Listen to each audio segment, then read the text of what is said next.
Olá, graça e paz, bem-vindos ao programa da Igreja Cristo Vive nesta terça-feira. Sou o apóstolo Miguel Ângelo. Eu tenho diariamente estendido a minha destra de amor e convidado você a uma reflexão diária, matinal, e aqueles que ouvem pelas estações de rádio, pelas madrugadas, enfim. Mas o nosso desejo é que este programa seja um resgatador de vidas, seja uma ponte que unirá você à glória de Deus. Para isto, pregamos a palavra verdadeira e genuína da graça de Deus. Só a genuína graça de Deus realmente salva. Então, vamos à segunda parte. A primeira parte preguei ontem, vamos à segunda parte da mensagem. Durante a programação, deixamos o telefone 3017 90 90 e ouça sem resistência, ouça sem constrangimento. O Espírito quer falar ao seu coração. Até já. Proclamando o pacto da graça. Se você é nascido de Deus, se você é nascido de novo, você só é nascido de Deus de novo por causa de Jesus Cristo. Então você não precisa dos 10 mandamentos do Torá, não precisa dos 613 da lei, dos ritos, das cerimônias, dos sacrifícios. Não precisa. Porque existe um mandamento muito maior e mais poderoso do que aqueles 613 que nunca salvaram ninguém. Sabe qual é o mandamento do amor? Quando questionaram Jesus a respeito disso, qual é o maior mandamento? Jesus disse: ame a Deus com toda a tua força, tua alma, tua mente, teu espírito, a tua vida. Depois ama ao próximo como a ti mesmo. Este é o maior mandamento. Ou seja, o amor do novo pacto é muito superior a todos os mandamentos da lei. Lucas 16:16 diz: a lei e os profetas vigoraram até... Uau! Sim, pastor, mas o senhor, quando fala em dízimo, alto, para e pensa. Quando eu falo em dízimo, eu falo numa estrutura de 430 anos antes da lei de Moisés. A aliança, o fundamento. E eu entendo que a lei e os profetas vigoraram até João. Mateus, Marcos, Lucas e João. Ali termina o velho pacto. Então, Mateus, Marcos, Lucas e João não são evangelhos. Porque no original bíblico, lá nos originais do grego, do hebraico, não diz Evangelho de São Mateus, Evangelho de São João, diz livro de Mateus, de Marcos, de Lucas e de João. Evangelho significa boas novas. E se há algo de condenação nesses livros, não são boas novas, não é evangelho. Então, Jesus disse: a lei e os profetas vigoraram até João. Portanto, até João, porque termina ali o pacto da lei. Quando Jesus morre, é sepultado, ressuscitou, assentou-se no trono e depois, no dia de Pentecostes, pelo Espírito Santo se manifestou. Agora, eu entendo, amado, que Jesus pagou o preço, morreu para cumprir a lei e ressuscitou para que a graça chegasse à nossa vida. Por isso, volto a dizer, Mateus, Marcos, Lucas e João são o cumprimento da lei nos dias da sua carne. Só depois que ele ressuscitou, começou o novo pacto de melhores e superiores promessas. Antes havia uma aliança, a velha aliança. Agora nós estamos debaixo de uma nova aliança. Antes era tudo baseado na lei. Agora na ressurreição é baseado na graça. Por isso é que Paulo disse: tem que estar radicado, tem que estar edificado, tem que estar confirmado na fé. Você sabe que quando você tem este tipo de entendimento, quando você tem esta revelação e não tem mais escamas nos olhos, não tem mais cera nos ouvidos, não tem mais véu sobre os olhos, você começa a entender um fato que é poderoso na vida espiritual. Eu sou um corpo de carne, eu sou um vaso de barro, e que dentro de mim há uma excelência de um poder que é Cristo. Eu reconheço o que é minha carne e eu sei o que é o meu espírito. E eu vou lhe dizer, eu disse aqui na quarta-feira, amado, eu sou tão alicerçado sobre estas verdades aqui, da graça de Deus, por revelação, que eu entendo que eu sou humano, eu sou sujeito aos mesmos sentimentos de Elias.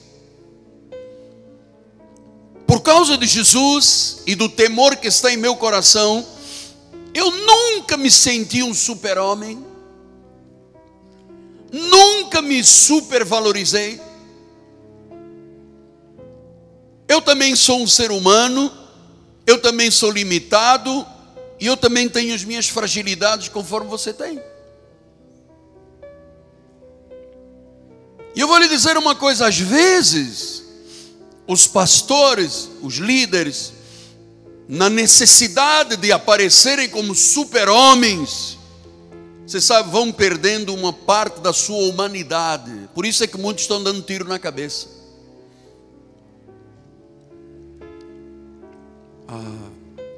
O Espírito me disse um dia deste, eu falei aqui na quarta-feira, Miguel, neste ano, tenha cuidado consigo mesmo e com a doutrina.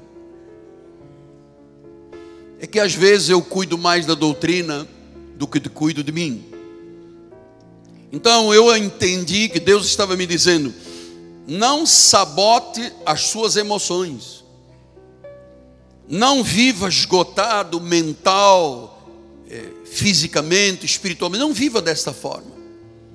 Porque você sabe, a vida de um líder que tem a dimensão do nosso ministério para a glória do Senhor, eu tenho que pregar, eu tenho que ensinar, eu tenho que liderar, eu tenho que aconselhar, eu tenho que visitar, eu tenho que consolar, eu tenho que encorajar, eu tenho que corrigir, eu tenho que planejar, eu tenho que administrar a instituição junto com o administrador, eu tenho que, muitas vezes, administrar conflitos.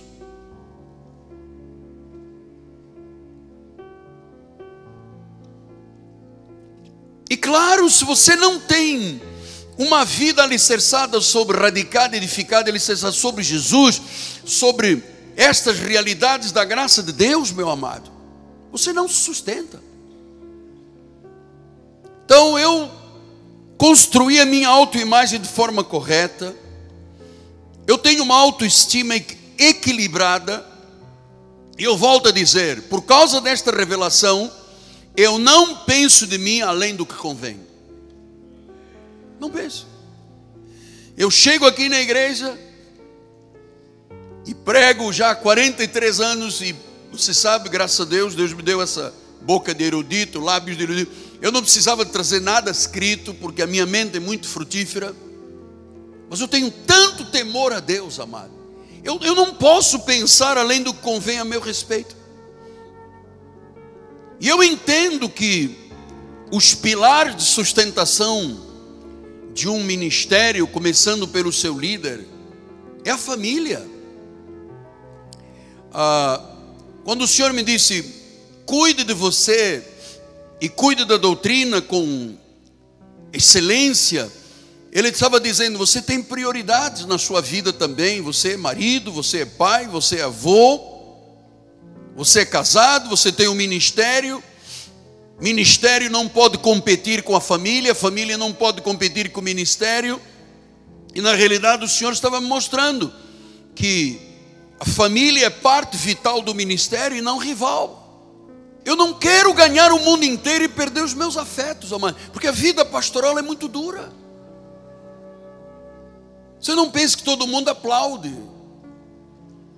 Então, eu entendo hoje que a graça de Deus é que dá o equilíbrio, a estabilidade da vida, e não são as obras da lei. Porque no passado, amado, eu jejuava uma semana inteira, depois entrava em crise nervosa, crise da abstinência, e é terrível não é correto, não é a forma verdadeira de se viver o Evangelho.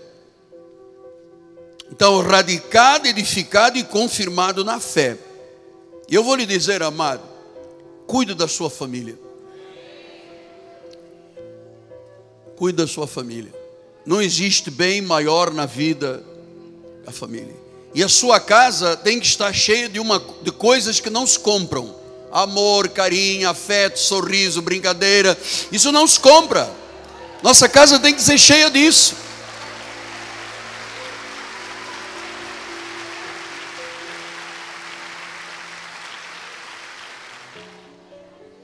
E só vive desta forma quem está edificado, radicado e confirmado na fé. Senão, é o diabo. Olha, eu vi o diabo. A pessoa acendeu a luz em casa. Deu sombra, olhou e viu a sombra. Deu demônio. Sai, demônio. E a pessoa vive num caos espiritual. Não é bom para a vida espiritual. Então é por graça, é por fé. Eu não anulo a graça de Deus. A lei e os profetas vigoraram até João. De João adiante começa a graça do nosso Senhor Jesus Cristo. Veja como é que isso era interessante. Em Atos 16:30, quando aquele guarda quis se suicidar, porque Paulo e Silas estavam livres da prisão, disse que depois, trazendo-os para fora, disse: Senhor, disse o guarda, o que eu devo fazer para ser salvo? Respondeu-lhe o apóstolo São Paulo: guarda os mandamentos, faz sacrifício, jejum, olha o demônio. O que ele disse? Crê no Senhor Jesus e serás salvo, tu e a tua casa. Ele não falou nada do antigo pacto, não falou nada de Moisés. Guarda os mandamentos. Ele não disse guarda a lei, guarda os mandamentos. Crê no Senhor Jesus Cristo. 1 Timóteo 1:9 diz a palavra do Senhor: tendo em vista que não se promulga a lei para quem é justo.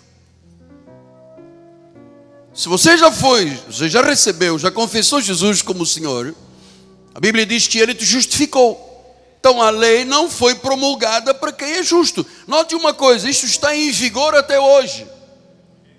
Isto é válido até o dia de hoje. Não se promulga a lei para quem é justo. Mas a lei é para quem? Transgressor. Há algum transgressor aqui? Não. Rebelde. Tem rebelde aqui? Só cabelo, né? A gente tem cabelo rebelde. Irreverente, pecador. A bispa já está levantando a mão, o cabelo dela é rebelde. Então, tem que puxar com o ferrinho. Vamos lá. Rebelde, irreverente, pecador, ímpio, profano. Aqui tem parricida, matou pai. Matricida, matou mãe. Homicida, matou alguém. Tem alguém aqui. Então não é a lei, não é para você, meu amado. Impuros, isso é para os impuros, sodomitas, homossexuais, lésbicas, raptores de homens, sequestradores, mentirosos, perjuros, é tudo que se opõe à sã doutrina. E quem é que se opõe à sã doutrina? A lei. Por isso é que as pessoas dizem: não, eu vou fazer as obras da lei, porque se opõem à sã doutrina. Então isso tudo que eu acabei de ler, diz que não se promulga a lei para o justo, mas para o transgressor, rebelde, irreverente, pecador, ímpio, profano, impuro, sodomita, mentiroso, prejuro, não é para quem é nascido de Deus. Porque a lei mostra apenas o pecado, a lei não salva. Então, se nós nascemos de novo, não precisamos da lei. Gálatas 4:6-7 explica isso. E porque vós sois filhos, ou seja, porque sempre fomos filhos. Eu não me tornei um filho de Deus agora, há 43 anos. Porque és filho, porque sois filhos, enviou Deus ao nosso coração o Espírito de seu Filho que clama: Abba, Pai. Versículo 7. De sorte, aqui vem uma palavra forte. De sorte que já não és o quê? Está dizendo, quem é da lei é escravo. De vez em quando nós passamos aí na rua, tem umas senhoras com uma roupa comprida, 45 graus, sensação de forno elétrico, roupa comprida, grande, cabelo grande, amarrado, aquele totó, não, como é que chama? Cocovan. E um dia eu perguntei aqui a uma senhora que veio aqui e disse: senhora, não, o senhor não precisa de usar essa roupa. Ela disse: não diga que não precisa, eu preciso, eu tenho que tapar o meu corpo. Sim, mas as irmãs da igreja, irmãos, todos estão tapados há muito tempo. Precisa. Não, porque eu não posso mostrar os braços. Mas por que não pode mostrar os braços? Não, porque o meu pastor... o pastor disse. Não é a Bíblia que diz, é o pastor que diz. Então, você sabe, com muito respeito, mas eu tenho que ensinar esta igreja. Existe muita gente em cima do altar que manipula a fraqueza das pessoas. Manipula. Amado, eu não... Você que me conhece há quase 40 anos, tem que irmão que me conhece há quase 40 anos de pregador, você nunca me viu chorar aqui para arrecadar dinheiro aqui na igreja. Porque a igreja é de Deus, amado. Você tem, porque Ele quer que tenha. Se não tem, porque Ele não quer que não tenha. O que eu hei de fazer? A igreja é dele, o rebanho é dele, a noiva é dele. Eu sou apenas constituído por Ele para ser o bispo do rebanho, mais nada, amado. Não há nenhum mérito na minha vida especial. Eu sou sujeito aos mesmos sentimentos de Elias. Então ele disse: de sorte que já não és escravo. Diga: não sou escravo. Mas enquanto a pessoa está na lei, é escrava. Se não és escravo, és o quê? Filho. E sendo filho, és também o quê? Herdeiro. Estás em aliança com o Senhor. De proteção, de bênção, de saúde, de milagre, de prodígio, de maravilha, de glória na tua vida, abundante, amado, porque és filho. Olha, eu só me senti filho de Deus quando a graça me foi revelada. Jesus disse que vocês, sendo maus, sabem dar boas coisas aos vossos filhos, quanto mais o Pai Celestial. Romanos 10:4. Porque o início da lei é Cristo. Vamos lá, todo mundo na coisa. Estou vendo alguns irmãos abrindo a boca. Eu sei que está todo mundo cansado do Réveillon. Vamos lá. O fim da lei é Cristo. Para quê? Para a justiça de todo aquele que jejua, todo aquele que crê. Diga: eu creio. Então eu creio que o fim da lei é Cristo. Só foi até João, ali terminou a lei. A lei expiou. Nós vivemos na graça do nosso Senhor Jesus Cristo. Jesus disse isso em Mateus 5:17 e 18. Não penseis que eu vim revogar os profetas, a lei ou os profetas. Não vim revogar, eu vim cumprir. Cumpriu. 18.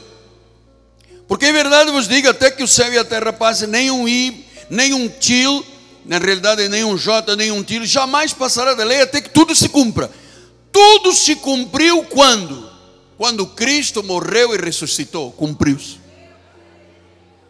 Por que ele falou um tilo ou um jota? Porque são os menores sinais do alfabeto hebraico. Diz: tudo foi cumprido, tudo. Jesus cumpriu tudo. E agora ele diz em Hebreus 8:6, porque agora com efeito obteve Jesus, porque ele cumpriu a lei, um ministério tanto mais excelente, quanto é ele também mediador de uma superior aliança, instituída com base em superiores promessas. Amados, se você tem uma coisa excelente, superior, melhor, por que viver do inferior? Hebreus 10:9. Então acrescentou: eis aqui estou para fazer, ó Deus, a tua vontade. Removo primeiro. Isto aconteceu no nosso ministério em 1986 para 90. Removo primeiro. Remove o jejum, a vigília, as obras da carne, remove. O óleo na cabeça, remove. Passar a noite sem dormir, remove. Essa fé baseada no sacrifício para tentar ganhar o coração de Deus, remove. E quando você remove o primeiro pacto, você estabelece o segundo. não pode estabelecer o segundo, ainda com resquícios do primeiro. Não pode. É superior, é mais excelente. Romanos 8, 1 e 4 disse: agora, pois, já nenhuma condenação há para os que estão em Cristo Jesus. Já não há condenação. Por quê, apóstolo? Porque a lei do Espírito da vida, a graça em Cristo, já te livrou da lei do pecado e da morte. Porquanto que fora impossível a lei. Olha o que ele diz: foi impossível a lei. Por que a lei nunca pôde salvar ninguém? Porque a carne do homem estava enferma. O que Deus fez então? Enviou o seu filho em semelhança de carne pecaminosa, no tocante ao pecado, e com efeito condenou Deus na carne o pecado, a fim de que o preceito da lei se cumprisse em nós, que não andamos segundo a carne, mas andamos segundo o Espírito. Ou seja, já se cumpriu. Agora não andamos segundo a carne, agora não andamos segundo sacrifícios, vigílias, exigências, paga o preço. Agora nós andamos pelo Espírito, pela graça de Deus. Então, há uma razão porque ele removeu o primeiro, a lei, e estabeleceu o segundo. Vamos lá voltar em Romanos 8,3. Diz que o que for impossível a lei, porque estava enferma a carne. Ou seja, a lei não pôde fazer nada num homem enfermo na carne. A carne do homem estava enferma. Então, amados, demos mais um passo nesta compreensão, porque o que eu vejo na vida da grande maioria das pessoas aí fora, cristãs, pelo que eu leio, ouço, é que as pessoas sentem uma culpa muito grande, sentem uma vergonha muito grande. O povo de Deus sofre a beça. Poucas pessoas confiam na obra de Jesus, vivem vulneráveis, vivem sem segurança, e vivem, e agora quero abrir aqui outro parênteses, é que o diabo, na sua astúcia, ele tenta fazer com que o povo de Deus se desvie do foco da graça, do foco da igreja, do foco da Bíblia. E eu vou lhe dizer uma coisa, amados. Nos últimos 6 anos, triplicaram o número de telefones celulares e de smartphones no mundo todo. E as mídias sociais mudaram a forma de viver das pessoas. Você vê, muita gente está em casa, diz: eu não preciso ir à igreja, estou aqui pelo meu telefone, meu iPad, meu computador. As mídias mudaram a forma de viver das pessoas. E com isto, as pessoas passaram a pensar muito menos em vida espiritual, em igreja e até nos seus entes queridos. Tem rotina, tem horários, e para tudo nós temos falta de tempo. Nós afirmamos que os nossos entes queridos são as pessoas mais importantes do mundo, mas na prática, as mídias sociais, os telefones celulares mudaram a forma de viver e acabaram com os afetos, os sentimentos, proclamando o pacto da graça. Estamos terminando o programa nesta terça-feira. Se você me ouve na Bandeirantes, lembrando que agora às 10 horas da manhã temos escola bíblica com o Bispo Daniel, e estamos também nos preparando para quarta-feira, a grande noite apostólica e profética com o apóstolo Miguel Ângelo. Deixo o meu telefone 30 17 90 90, lembrando que a Catedral Cristo Vive está situada na Rua Maricá, 320, Campinho, zona oeste do Rio de Janeiro, próximo do BRT da Pinto Teles e da 28DP. É aqui que os seus sonhos se realizarão. Se você tem sede de Deus, se você tem um desejo profundo de viver a verdade libertadora, a genuína graça, você encontrou o caminho. É aqui, somente aqui na Igreja Evangélica Cristo Vive. Há uma revelação, há um pacto de melhores e superiores promessas que farão da sua vida a vida de um vencedor. Amanhã eu volto. Meu nome é Apóstolo Miguel Ângelo, minha amada esposa Bispo Roxana, nossa equipe de televisão, o povo da Igreja de Cristo Vive, que ama a salvação de vidas, que crê na grande comissão. Todos unidos dizemos, graça e paz, um dia maravilhoso e vitorioso. Não temas, Deus está no controle.